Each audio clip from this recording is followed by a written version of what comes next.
こんにちは、日本語クラスです。皆さんお元気ですか？はい、私は元気です。はい、今日は皆さんにとてもいいニュース、お知らせがあります。はい、勉強する前にちょっと聞いてくださいね。はい、新しいいいサービスを始めました。皆さんにとっていいサービスだと思います。はい、それは、この一番左に書いてある先生に何でも質問できるというサービスです。はい、これは何ですかね。はい、そうですね。これ、皆さんいろんなこと質問わからないたくさんありますね。そう、それ何でもいいですよ。私に聞いてください。はい、JLPT の勉強のことでも、仕事の日本語、ビジネス日本語のことでも何でも大丈夫です。はい、レベルも N5 ぐらいから、まだ始めたばかり、ひらがなカタカナわかりませんでもいいですの人から N1 レベルの人まで、いろんな人、誰でも大丈夫です。私答えます。はい、もちろん私が答えますので、はい、安心してください。他の先生じゃありません。私です。はい、勉強のことだったら、例えば JLPT のテストについてどうやって勉強したらいいですかとか、もうテストが近いから何をやったらいいですか、テストの練習とか、あとどうしよう、もう時間が少ないんですけどどうすればいいの、読解リーディングとか、はいはいはいね、何でもいいです。聞いてください。で、これ申し込みの仕方がとても簡単です。これね、これ Google の、Google カレンダーを使ってます。見ると、あ、これって言ってね、ここクリックすると、こういうふうにカレンダーが出てくるので、あ、私この時間がいいですというのをポチッとクリックしたら、もう簡単に申し込みができますから、ぜひ、はい、早く、お早めに早くですね、申し込んでください。それも7月27日までのサービス限定と考えています。はい、ずっとしますじゃないから、ぜひ今聞きたいという人、ぜひ聞いてください。はい、今度のすぐの JLPT する人ももちろんね、はい、聞いていいし、次のあと6ヶ月後、半年後の JLPT を受けます、やりますという人も、勉強どうやってすればいいかというの、それ聞きたいですという人でももちろん OK です。はい、ですので、ぜひぜひ時間が合うところに申し込んでください。そしてここにも書いたんですけど、そう JLPT の勉強してる人でも、ビジネス日本語、仕事の日本語勉強してるんですって人でも、誰でも OK です。そして、そうですね、あなた一人です。あなた一人と私一人で答えますので、他の人いませんから、何でも聞けますね。聞きやすいですね。そしてこれは皆さんにお金を払ってもらいます。ですので、それはクレジットカードでお願いします。ですが、カードがない人、クレジットカードない人でも大丈夫です。日本にいる人だったら、コンビニでビザカードが簡単に作れます。実は、このバンドルカードというのがあって、そのアプリ、スマートフォンのアプリからカードが作れますから、とても簡単です。今までもたくさんの人これで、そうカード作ってくれて、お金を払ってくれてます。大丈夫です。できます。コンビニで簡単にできるので、ぜひこれね、カード持ってない人はここの、ホームページアクセスリンク見てみてください。大丈夫です。で、これ注意は、予約時間を変えたい、予約したんだけど時間変えたいっていう人は、私にメールをください。ここで予約キャンセルっていうボタンがあるんですけど、それをやってもキャンセルできないので、メールでください。はい、でキャンセルできるのは、予約した時間の24時間前までですので、お願いします。はい、ではあとですね、まだいいことあります。皆さんにプライベートレッスン N2 と N1 の人のプライベートレッスン、今だけ 50% オフでやります。はい、半額です。おお、はい。これも7月27日までの予定です。はい。ですので、今までまだプライベートレッスンやったことないという人、ぜひやってみてください。はい。グループレッスンもいいんですけど、やっぱりプライベートはプライベートでいろいろ質問もしやすいからいいと思います。で、これも、N2 の方は N2 勉強してる人とか、あと仕事の日本語、ビジネス日本語やってる人はこっちに申し込んでください。で、N1 の人はこちら。はい。ですね。で、これもアクセスクリックすれば分かります。あなた何の勉強したいですか？この時間、授業の時間、レッスンの時間、何勉強したいっていうのを書いてくださいね。読解でもいいし、語彙文法でもいいし、仕事の日本語でもいいし、何でも大丈夫ですので、あなたが勉強したいこと書いてくれないと私もわからないので書いてください。お願いします。はい。では、まずはここのリンクですね。このリンクを、今日のビデオの下のところにリンクが書いてありますから、そこからアクセスして申し込みしてください。待ってます。そしてあとは、ビデオで勉強するというのもあります。時間が合わない、どうしても時間が合いませんという人はビデオでも勉強できます。ビデオレッスン、ビデオコースたくさんありますが、その中でも JLPT だと、例えば読解、リーディングのビデオだとこの2つが特に今おすすめです。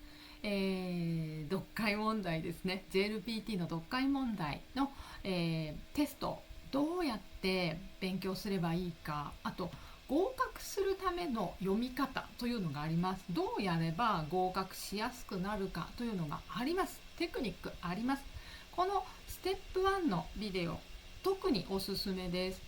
私説明しました、授業の時。はい。で、授業のビデオなので、皆さんもね、授業に来ているように見られますから、ぜひぜひおすすめ見てください。で、これステップ1とステップ2ありますが、絶対どっちも見なければいけないわけではありません。例えば、練習たくさんやりたいですって人は、こっちのステップ2の方がいいかもしれないです。はい。こっちで、そうか。どうやって読めばいいかよく分かったというふうにステップ2得になると思いますから、はい、どっちもいいと思いますよ。ステップ1だけでももちろんいいですしね。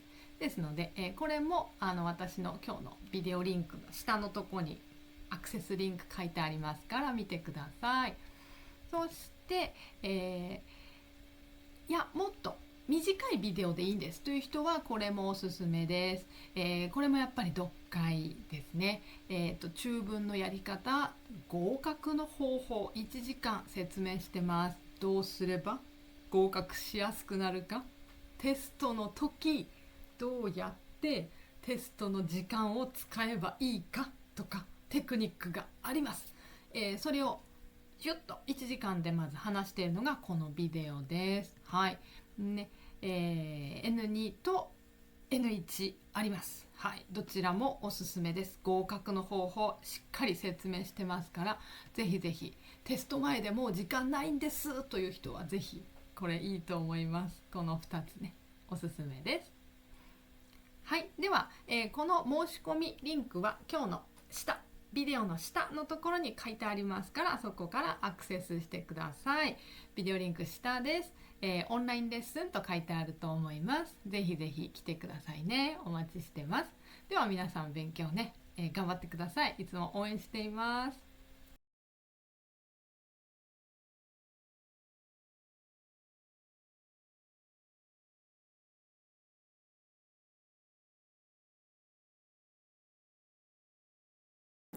こんにちは。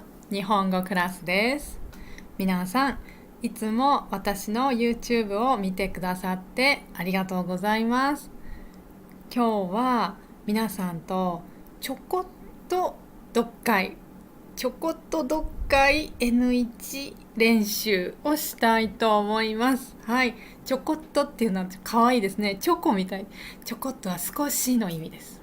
少しね。はい、皆さんは多分読解が好きじゃない好きじゃない、嫌いだという人がやっぱり多いと思います。はいね、わかります。気持ち難しいですからね。はい、ですが試験には出てしまいますので、今日ちょこっと一緒に練習してみましょう。はい、それもレベルが一番上の N1。 うわーってね、やだってね。はい、嫌ですね。私も嫌だ嫌だけど、でもテスト出るから、はい、ちょっとやってみましょう。ちょこっと。はい、ですね、で全部わかんなくていいんです。大丈夫大丈夫。はい、そしたらまず今日こう問題あるんですけど、先にね、なんだこれはって思って練習してもあまり意味がないので、少しテストについてちょっと説明しますね。N1 という JLPT の読解のセクションは問題がいろいろありますよね。でそれが問題の種類が6あるんですね。6でここを見て分かるようにですね、短い文が、1つじゃなくて4つ出ると。で少し長い文が3つ出て、あとは長い文が出ますね。で最後は情報を探すというのですね。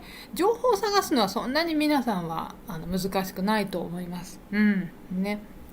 そして、今日は私とはこの短い文をちょっとやってみましょう。ちょこっとね、ちょこっとです。はい。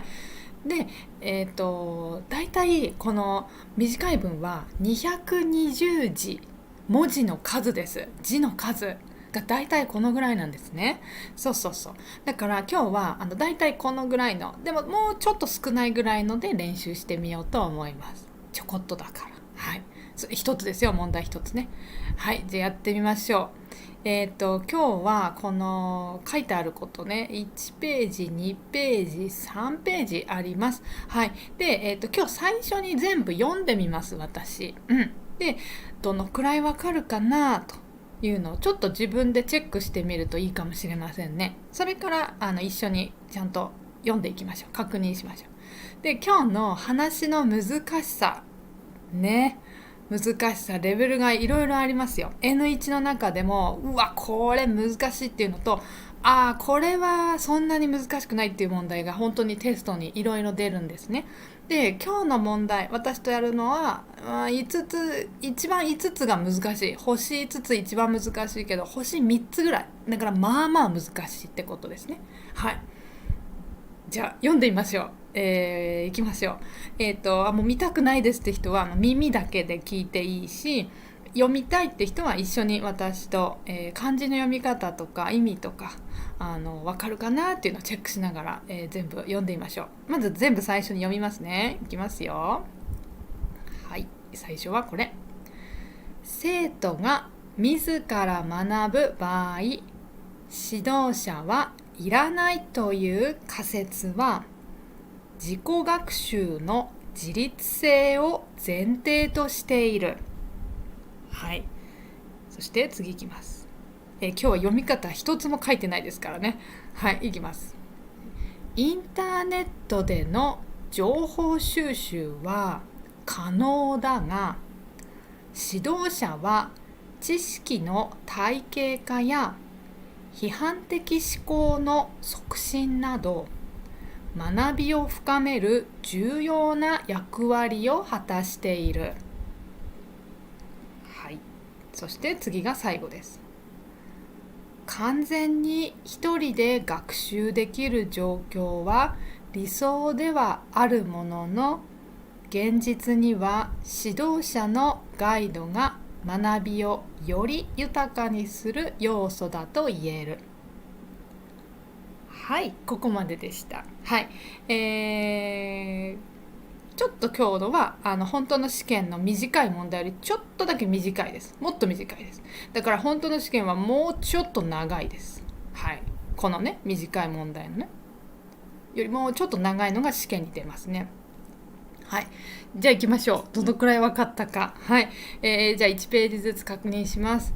生徒が自ら学ぶ場合、指導者はいらないという仮説。はい、最初にこうテーマが書いてあって少し分かりやすいです、この話は。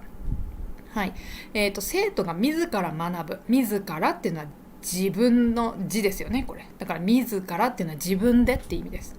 生徒、学生ですね。生徒が自分で学ぶ場合、学ぶ、勉強するですね。自分で勉強する場合、指導者はいらない。指導者は教えてくれる人、先生のことですね。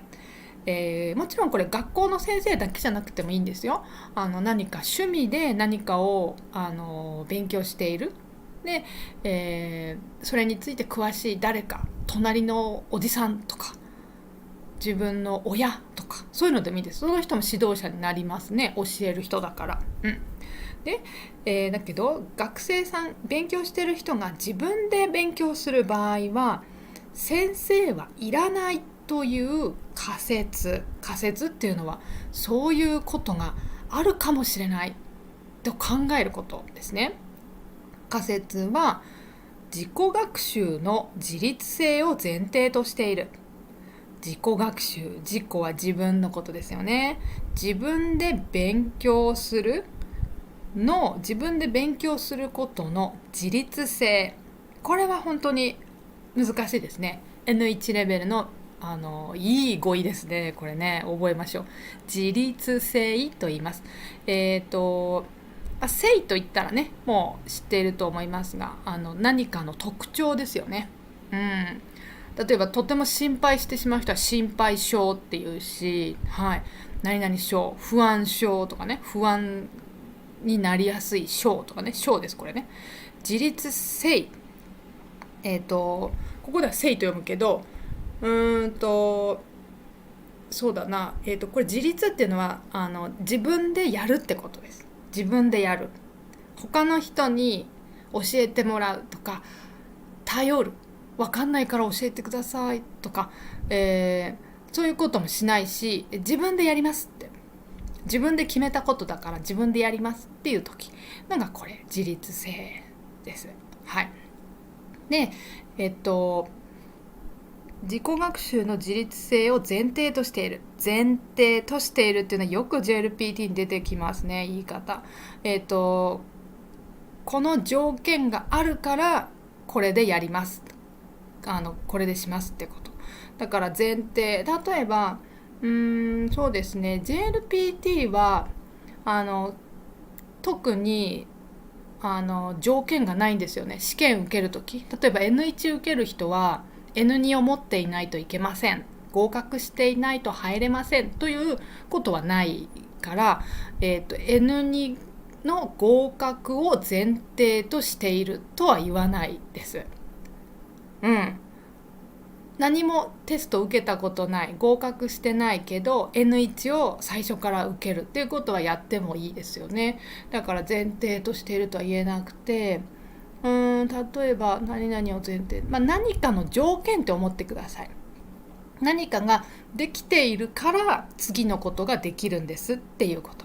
なのでここでは、学生が自分で勉強するっていうのは先生いらないんじゃないですか、自分で勉強するから先生いらないんじゃないですかという考え方は、それは、自分で勉強する、という自立性だから、自分でやるっていう気持ちがある。そして自分で行動できる、それができるっていう、その自分でできます、一人でできますっていうことがあることが条件ですって言ってる。もっと簡単に言うと、もう勉強したいんですから別に先生いらないってこと。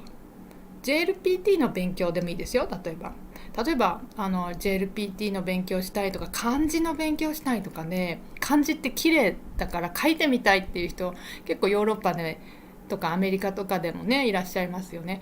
でも書きたいけど先生に教えてもらわなくていい、見て自分で同じように書けばそれでいいです。自分でできるっていう場合で、それはもう自分でできる、自分でやってみたいって思ってますよね。だからそれが学習の自律性です。その気持ちを持っているってことがここの学習の自律性に入ります。これですね。でも自律性がない人の場合は学校に通ったりするんですね。例えばもう自分一人じゃできないからもう3日しかできないんです、4日目からはもうやりたくないって思います、いつも失敗するんですって人はちょっと自律性が弱かったり、または自分でもやりたくないんだけど親がやりなさいと言ってるから勉強しますっていう人、その人はあまり自律性はないですね。そうなのでそういう人は先生が必要です。だけどいや自分でやりますって人は先生いらない、そういう話。はい、これがまずテーマです。そして、次行きましょう。インターネットでの情報収集は可能だが、ここですね。ここは簡単ですね。インターネットで何か情報を集めることはできますが、できるけど、指導者は知識の体系化や、ここ難しい。先生は知識は大丈夫ですね。knowledge です。知識の体系化という言葉はかなり難しいですね。これは何かを知識では持っている、これはこうなんだって知ってるけど実際に使えないというのは、それは体系化していないです。知識もある、でも知識もあるし、その知識を実際自分で使えるというのが体系化です。だからどうしても例えばとっても頭のいい子供で自分でいっぱい本を読んでる、だから知識はいっぱいあるんだけど経験とか実際その知識を使って何かをやっていない、やったことがないとそれは実際すぐ使えないですよね、その知識は。だからその子供の知識はまだ体系化してないんですね。こういうことがあるんですね、分かりました、知りました、ここでっていうだけ。だけど先生がいると、教えてくれる先生がいると、こういう知識を教えてもらうだけじゃなくて、先生が例えばこれはこういうふうに使えるよとか、その本に書いてないこととかを教えてくれたり、実際授業の時にじゃあ何々を実験してみよう、やってみようとかで実際一緒に先生とやって、本当だっていうふうに体に入ってくる、知識が体に入ってくるっていうことが先生がいるとできますねと言ってる。これができるし、批判的思考、これはでもちょっと分かりやすいかもね。批判は分かりますね。何かの意見に賛成しますじゃなくて反対する。いやちょっとその意見はみんないいですねと言ってるけど、私はそれはちょっとここの部分は良くないと思います、どうします、そのままでいいですかとか、良くないところを見つける力とか、良くないことを良くするように考える力、その考え方ですね。そういう批判的な考え方、思考って読みます。これ思考です、考え方です。思って考えるってね。だから本当にそれでいいのかなって考える、その力ですの促進もすごく大事ですね。もう N2 から大事な言葉なんですけど、促進はその何かの能力をどんどん高める、高くするっていう意味です。促進する。だから、高くするのはこの体系化とこの批判的な考え方を高くするっていうことですね。それを先生がいるとできると言っている。で、学びを深める重要な役割を果たしている。勉強するときに、もっと深いところまで理解する重要な役割。だから重要な役割を果たしている。果たすはするってことです。達成するでもいいです。達成するも N1 の語彙ですね。重要な役割をしているってこと。誰がしてるかといったら、それは指導者はです。先生はってこと。もう一回簡単に言うと、これは前からつながっていて、先生はいらないんじゃないですかという意見があるけど、インターネットで情報はいろいろ集められます。そうですね。でも先生がいると、いろんな知識が、もっと具体的になる。もっと体に入ってきたり、いろんな考え方がもっとできるようになるから、先生というのはすごく大切な人なんですよと言っている。だから一人でね勉強できるんですけど、確かに今インターネットでねいろんなこと勉強できるんだけど、先生というのはやっぱりいるともっと、理解が深まるってことですね。深くなる。はい。そして最後ちょっと言ってみます。ここねそんなに難しくないと思います。いきますよ。完全に一人で学習できる状況は理想ではあるものの、はい、ここまで、完全にですね、100% ですね、一人で学習できるはもちろん学生が一人で勉強できるそのシチュエーション、状況はもちろん理想というのはそうなったらいいですねってことです。それがいいですね、その状態がいいねってこと。理想ではあるものの、これは文法ですね。大事です。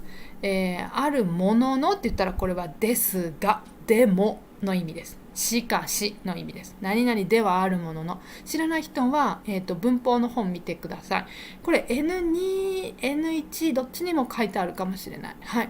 何々あるもののです。ですが、でもです。現実には、実際はですね、指導者のガイドが学びをより豊かにする。豊かっていうのはもっといいものにするってことですね。いいものにする要素だと言える。要素っていうのは何かの、一つのポイント、大事なことって思っていいと思います。はい。だから一人で勉強できるのは確かにとてもいいんですが、実際は指導者のガイドだからこう連れて行ってくれる、教えてくれるってこと。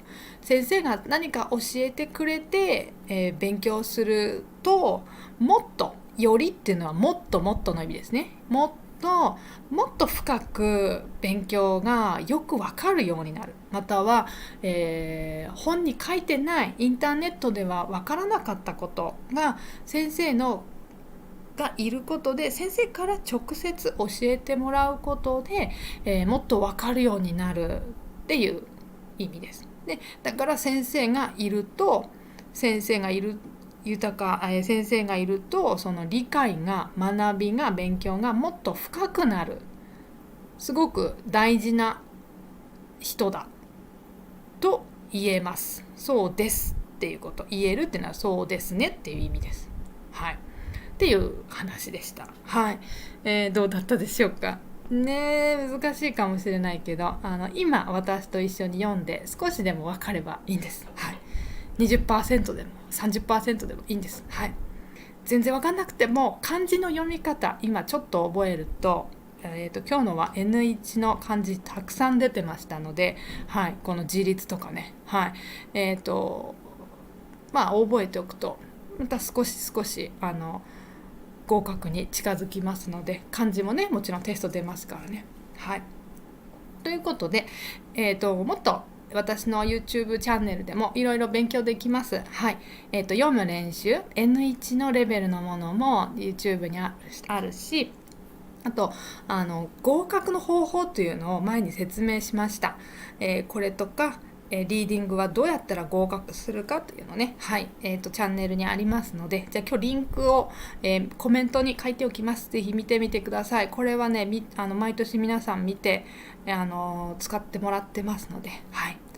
そしてもっともっと詳しく勉強したいという人は私のオンラインレッスンでビデオありますので、はい、N1 と N2 ありますので、ぜひ使ってください。これ見て毎年たくさんの人がJLPT に合格してます。はい。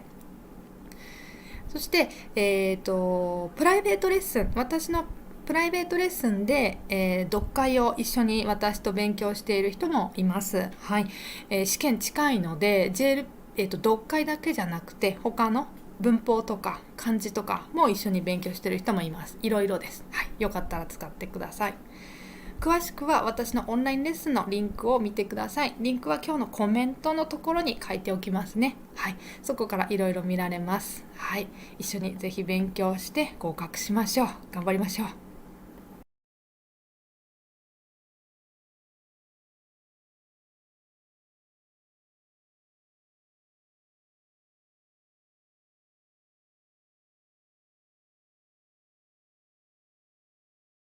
勉強を始めようと思います。ですね、こちらで見られるように、JLP って N1 文法です。その中で2つ分かれていて、N2 レベルの接続詞と読みます。これ接続詞、conjunctions です。と、N1 レベルの接続詞、conjunctions と書いてある。どうして N2 ってね、思いますよね。はい。この、まず接続詞というのは皆さんがよく知っているのはそしてとかでもしかしとかだからとかそれですね。そういうのが接続詞です。はい。これがですねN1 の文法のテストの中によく出ます。はい。文法の試験はN1 も N2 もですが文法は3つ種類がありますよね。大きくセクションが3つありますね。1つは1234から1つ選びなさい。だいたい10個問題出ます。でもう1つは1234順番の並べ替えてくださいという問題出ますよね。で最後が文章コンテクストの中に言葉を入れるというテストですよね。はい、でこの接続詞はよくこの一番最初のセクションに出てきやすいです。はい、でここの最初のセクションはだいたい10問くらいなんですがその中で1問出る1問出るんですよ。10分の1出る。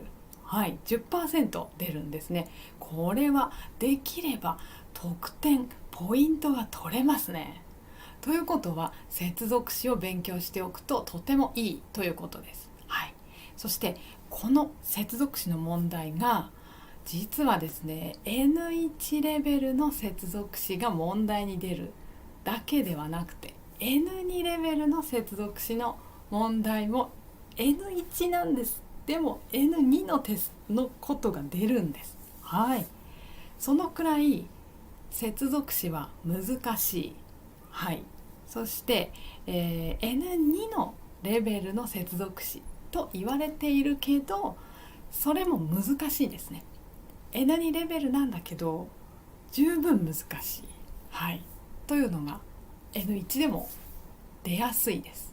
はい、全部が N2 じゃないんですけどそうですので N2 の接続詞も復習してそして N1 の接続詞ももちろん勉強することが大事です。はい、で、接続詞だけを意味だけ例えば翻訳で英語でとか自分の国の言葉で覚えておいてもいいんですが話を読んでそこに入れるんですね。で話が結構やっぱり難しいです N1 だと。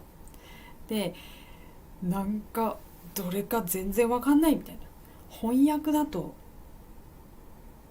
同じなのに例えば皆さんがよく知ってるのはデモとしかし。デモとしかしは英語だとほとんど同じ訳ですよね。翻訳同じ but とか書いてありますが使い方違うんですよ。あれだってルールがあります。はい、ルールというかこういう時使いやすいこういう時使わないありますね。でそれが、しっかり分かっていないとテストの時に選べません。はい、今みたいなデモとしかしはとても簡単だからどうやって使えばいいかはだいたい今みんな分かってると思います。 L1 レベルまで来てる人は。ですがもっと難しい接続詞でとても似てるけど、いつ使うのというのがね分からないと翻訳で覚えていてもできません。はい、なのでそこが難しいところなので、こういう時使いやすいですよというのを私のクラスで、例を出しながら教えています。はい、ということで、今日は YouTube の皆さんにはこの N2 レベルの接続詞、復習になりますが、こちらの方の中から、紹介しようと思います。はい、こちらはですね、だいたい9個難しいものを選んで、ビデオでは、私のクラスの方のビデオでは教えてます。はい、N1 はね12個ですね。はい、とても重いです。この内容は重い、難しいからはい、はい、じゃあ、ここの中からね、紹介します。この中でまずじゃあ今日は2つ紹介しようと思います。はい、これですね。ただと最もです。ああ、見たことあるよってね、知ってるよ。ただってあれでしょ、お金かかりません、無料ですのただですかと思った人、それもありますよね。でもそれは接続詞じゃありません。無料ですのただは違います。あれは接続詞じゃないです。ただというのはこれ接続詞のただというのがあるんです。はい、何でしょう、どうやって使う。あと最も、こっち最もも見たことあるな、ね、という人、一つ皆さんよく知ってるのはあれですよ、JLPT の問題に書いてある次の ABCD の中から最も良い答えを一つ選びなさい。最も、あれです。これ最も、あれは接続詞？違います。あれは接続詞じゃないです。はい、最もも別の意味で接続詞があります。はい、じゃあ行きましょうか。じゃあただからいきますね。ただって何ですかと。はい、これは無料ですのただじゃないです。例えばこれです。字が大きすぎますね。これでいいですね。はい、ただは例えばこれ。はい、性格は変えられないこともないです。ただかなり時間がかかります。はい、この時のただ、これ無料ですのただじゃないですよね。違いますよね。どういう意味でしょうか。ただ、なんだただってはい、意味、性格、キャラクターですね。私の性格、とてもうるさいですとかね、元気が良すぎますとか、はい、例えばですよ、例です。いろんな性格がありますね。性格は変えられないこともないです。だから変えることができないわけではないです。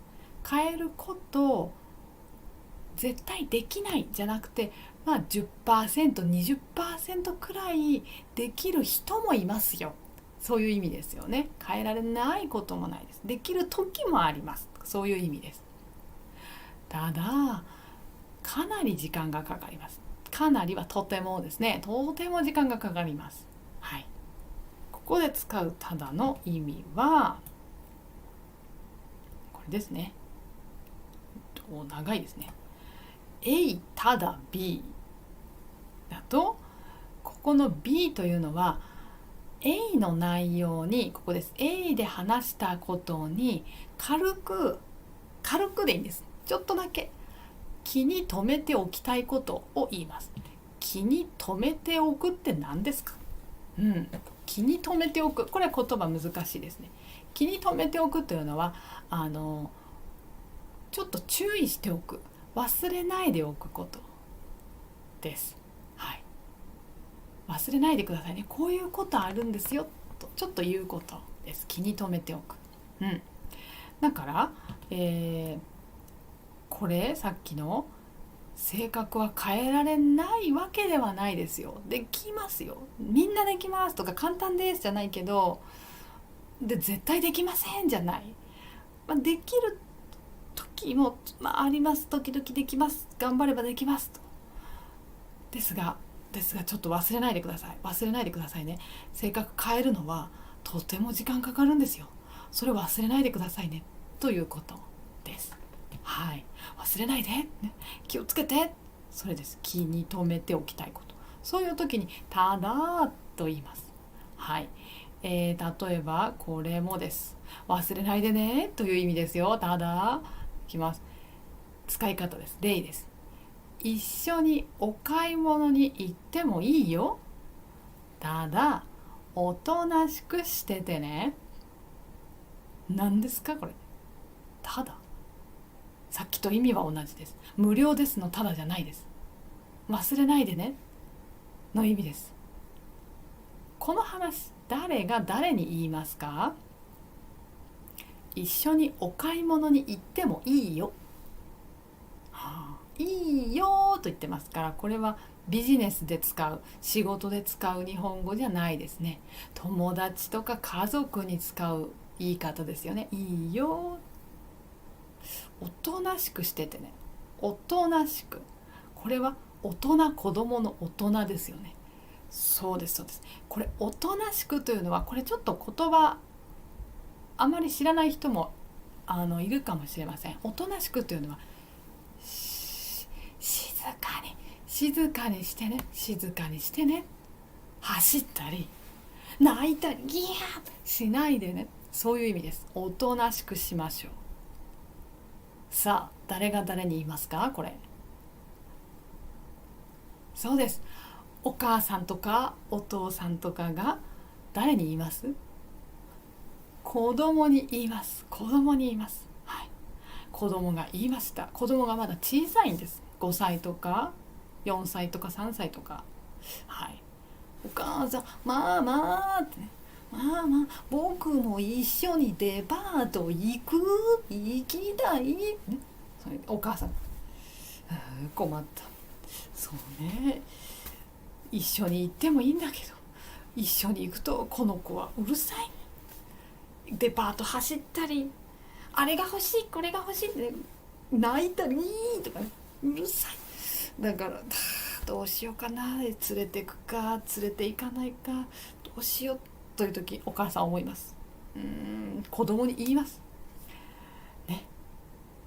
一緒にお母さんとお買い物に行ってもいいよ。お買い物のおはこれ丁寧な綺麗な日本語です。お買い物って言います。綺麗な日本語。女の人が使うことが多いです。お買い物、綺麗な優しい綺麗な日本語。お買い物行ってもいいよ。ただね、ただあなたおとなしくしててねと言ったら、静かにしててね。お買い物行ってデパート行って泣いたり走ったりしないでねと言ってます。だからここのただはさっきと同じですね。ただは気に留めておきたい、忘れないで、行ってもいいよ、一緒に買い物行ってもいいよ、だけどこれだけは忘れないで、これちょっと忘れないでね。ただちょっと走ったりしないで、泣いたりしないで、おとなしくしてね、これです。はい。なのでただっていうのはちょっと言いたい、軽く言いたい A のことに軽くもうちょっと言っておきたい、注意しておきたいことです。ただってやっぱりイメージちょっと優しいです。ただってね、ただちょっと忘れないでねなります。はい、そうやって使います。これはただはでも N になんですよね。ちょっと難しいですよね、使い方ね。はい。もう一個、最も。さあ、最もは何だ？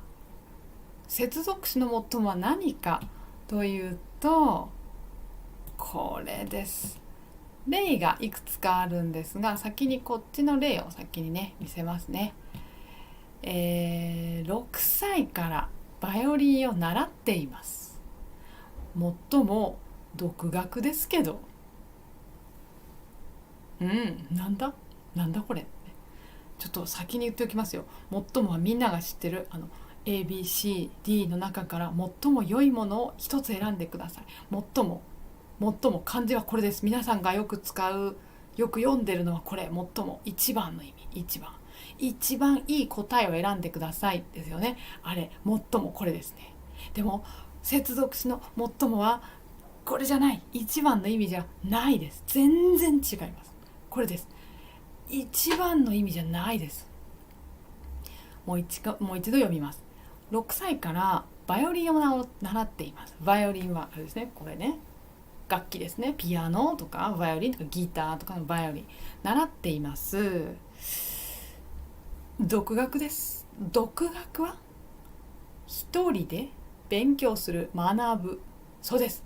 だから自分で勉強したんです。バイオリンを先生に教えてもらいましたじゃないです。最初から全部自分で勉強した、YouTube 見ながらとか、何かビデオ見ながら、本読みながらとかかもしれません。自分で勉強すること、一人で、先生いない、それが独学です。はい、皆さんもね、日本語の勉強、独学の人も YouTube 見てる人は多いと思います。はいね、そういう時、最も独学ですけど、はい、これ最もはこれです。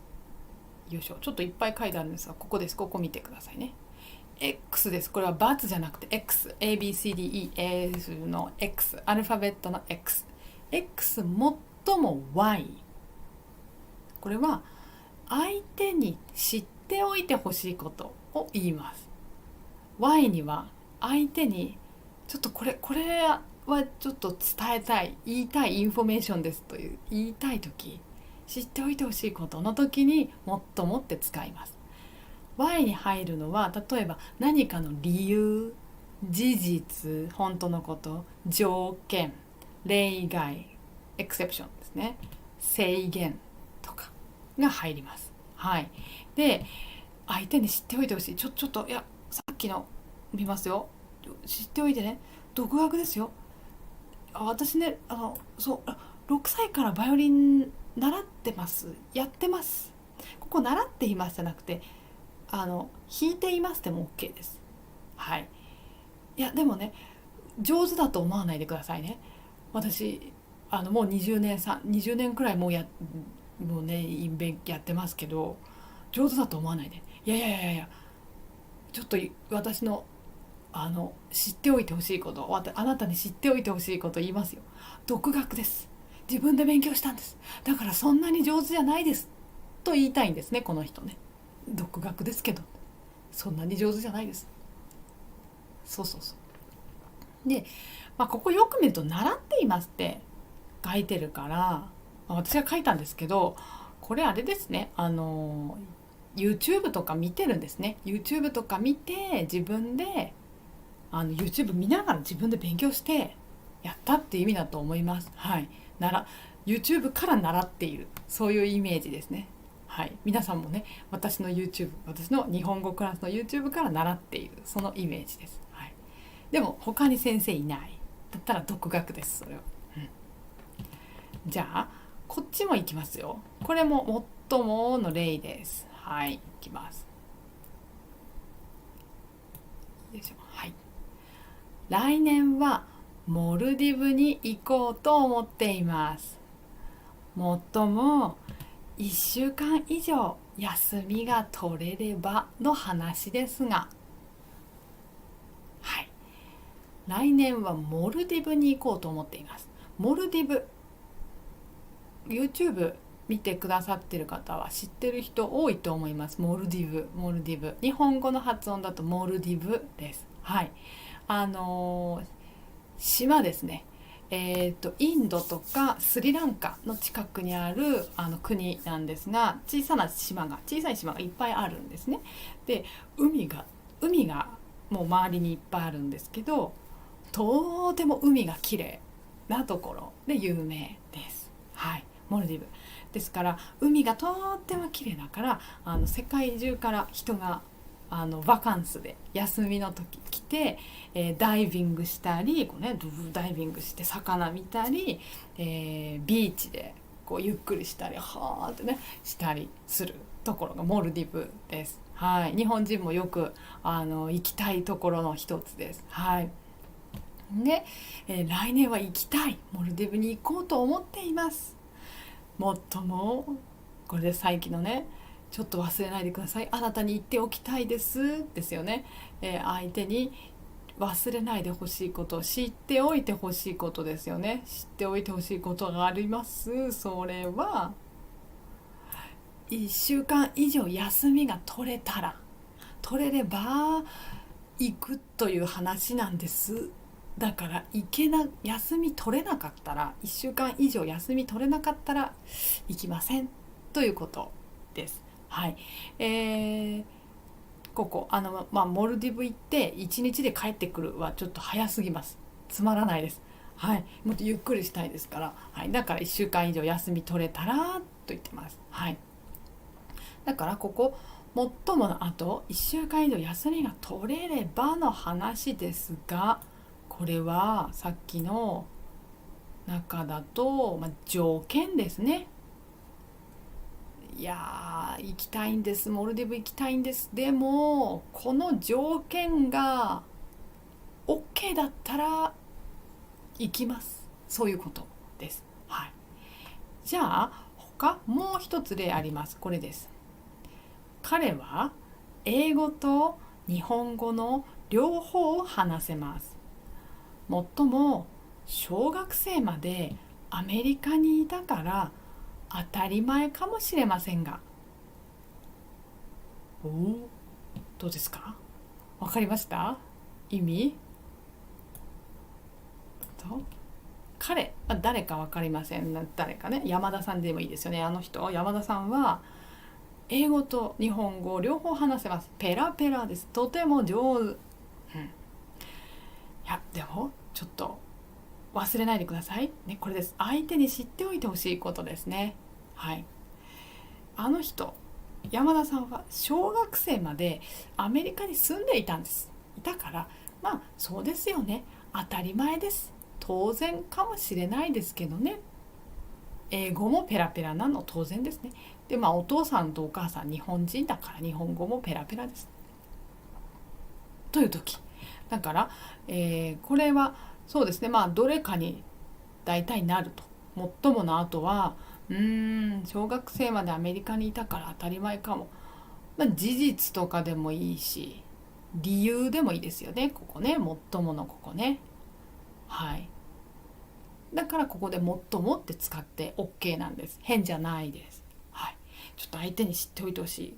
こういう理由がある。こういう事実がある。ということですね。はい。そういう時使います。で最もは話す時使ってもいいし書く時使ってもいいです。どちらでも大丈夫。はい。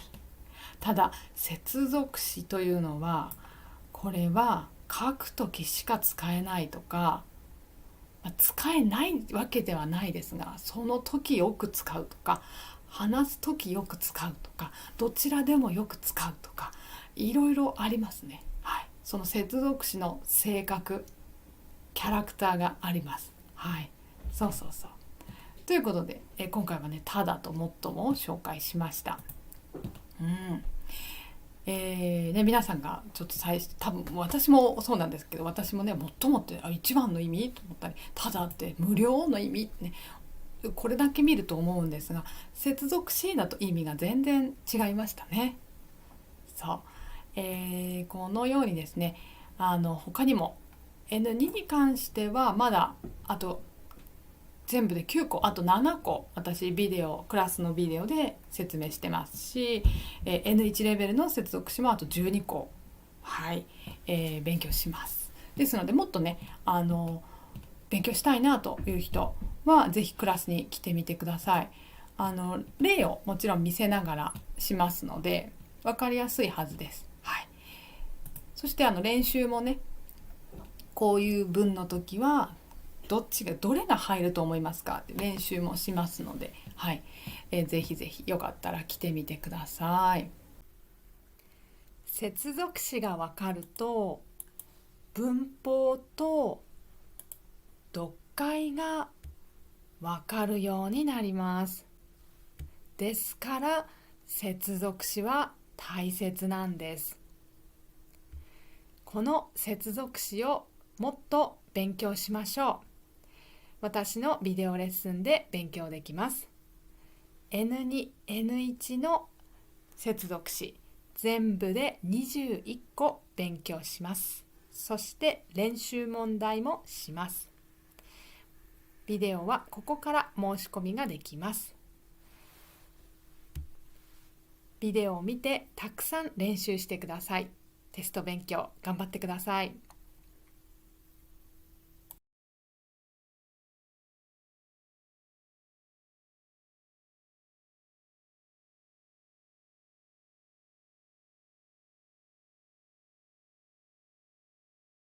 読解の勉強の仕方、どうやってしてますか？自分の勉強です。あなたの勉強。どうやって読解勉強してます？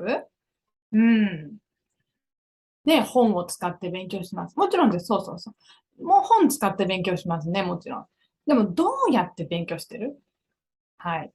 とか、読解の答えの探し方。答えの探し方。これ意味は問題が1、2、3、4あって、答えはどれですか？一つ丸してください。選んでくださいですね。これどれが答えですか？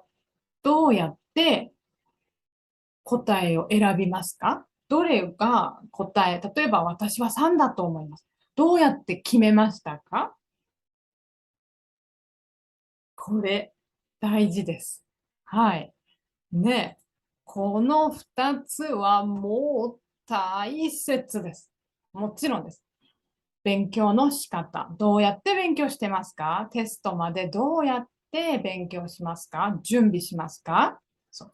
と、答え出すとき、どうやって出してますか？答えの探し方。この2つ、間違えているとダメです。全然できないです。はい。ですが、これ、私、もう10年以上学生さん教えてきました。もう何千人、2000人以上教えてきてるんですが、読解できないです、間違えますという人、なかなか合格できないという人は、やっぱりこの2つができてません。できないです。間違えてます。はい。あ、はい。一生懸命勉強してるんだけど、あなたの勉強の方法だと、残念ですが合格できないですよというのが、私はもうわかります。見ていて。はい。そうですね。せっかく勉強してるのに、時間は使ってるのに、意味がないんです。はい。答えの出し方も違う。探し方も違う。おー、そうね。語彙はあなたわかるし、漢字わかってるし、もう文法もわかってるのに、答えの出し方違いますね。これじゃあもう全然できるようになりません。はい。でもこういう人多いんです。はい。そのままだと、これできない、またできなかった。これになってしまいます。はい。悲しいですね。そう。だから意味がない練習は意味がないです。合格できないです。はい。そう。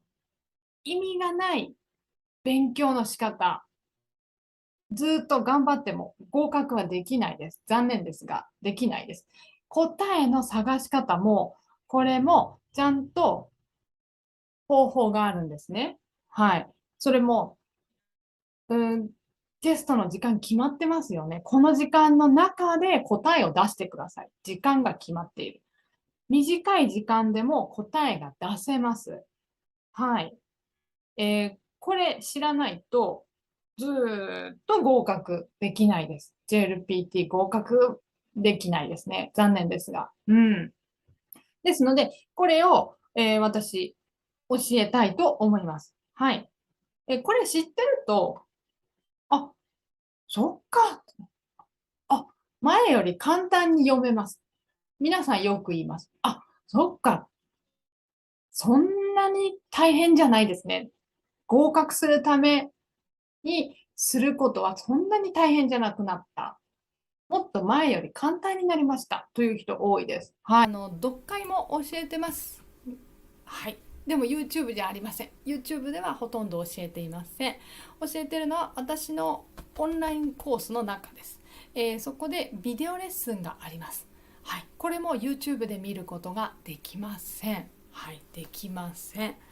ですので、リーディング読解の勉強で困ってる人、ぜひ私のオンラインコースに入って、ビデオレッスン見てみてください。はい、どうやって勉強すればいいか、読解、あと1ヶ月とちょっと何の勉強をよくたくさんしたらいいのか、どうすれば合格近くなるのか分かります、これで。はい、であと試験の時間、どうやって時間使えばいいか、それも説明してますので、ぜひビデオレッスン入ってみてください。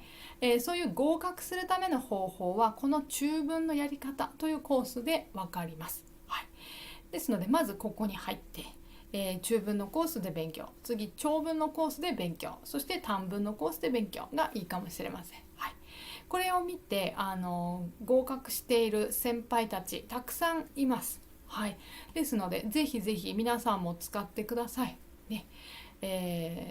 自分の勉強に使えますので、はい、一人でねどうしようかな分かんないなと困ってる人、 YouTube でいろんなビデオを探してもあんまりいいのはないと思います。